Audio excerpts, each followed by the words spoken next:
The public toilet, the part of urban design everyone is happy to see, but very rarely talks about. Usually, public toilets are rather generic affairs, designed to blend into the environment around them because we, as a society, like to keep our private business, well, private. However, one set of toilets in Hull, England, stands head and shoulders above the competition. Quite literally so, in fact. Over these vintage toilets sits a magnificent statue of Queen Victoria. And this Hull landmark has quite an interesting history.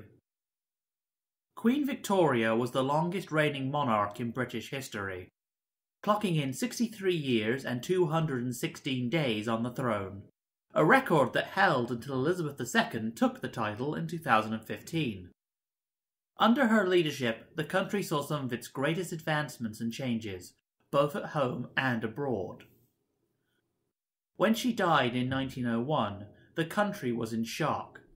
Her funeral was a gigantic state affair that literally changed the procedure for royal funerals. It is also considered by many to be the largest gathering of European royalty in history. It reads like a royalist's who's who.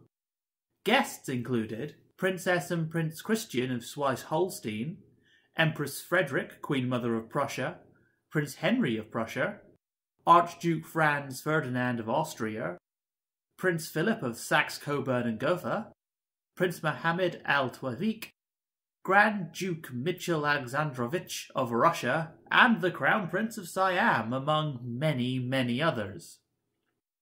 Once the funeral was done, tributes started to be arranged, with many cities working to dedicate things or erect statues of the late Queen. And Hull was no exception. On the 10th of January 1902, the Works Committee minutes recorded, "The Mayor stated that the Queen's Memorial Committee had practically obtained the requisite amount for the statue of the late Queen to be placed in the square, and had accepted the design of a sculptor and commissioned him to carry it out, provided that his contract provided for the whole of the work above ground level." Henry Charles Fair was selected to create the statue. Fair was a prolific sculptor, and his works are found all over England. Aside from Hull, you can find his statues in Cardiff, London, Burton-on-Trent, Eastbourne, Langholm, Lockerbie, Lisbon, Colchester, Keighley, Leeds and Portsmouth.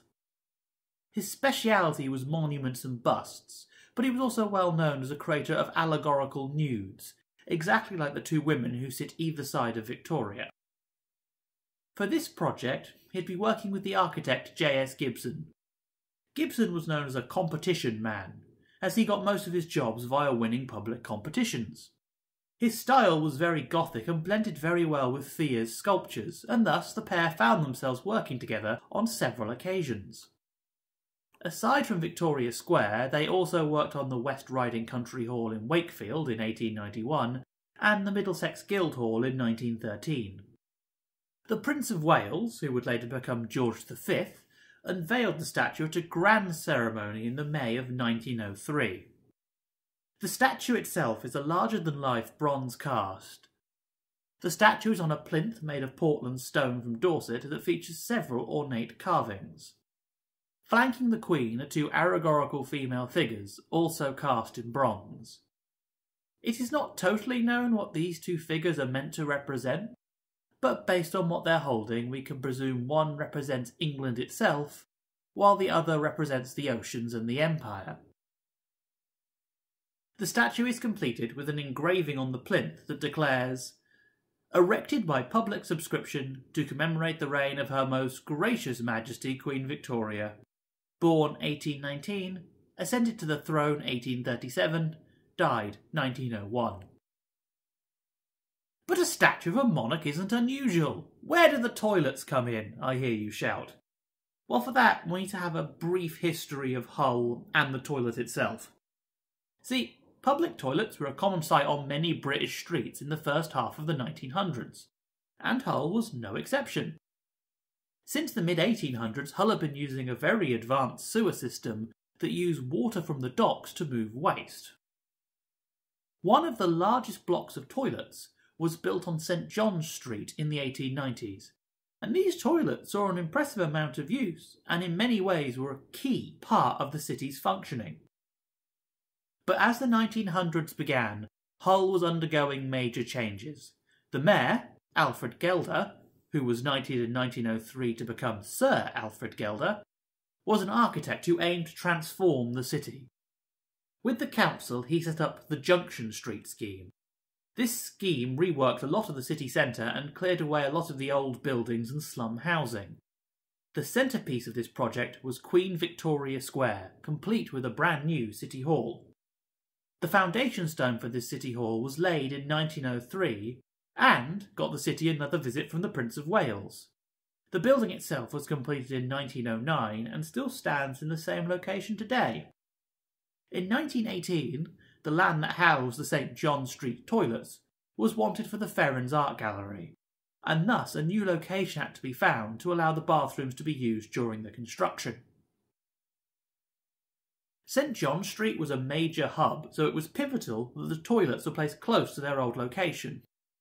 However, most of the nearby land was already built upon, and no private business would be willing to give up such prime real estate.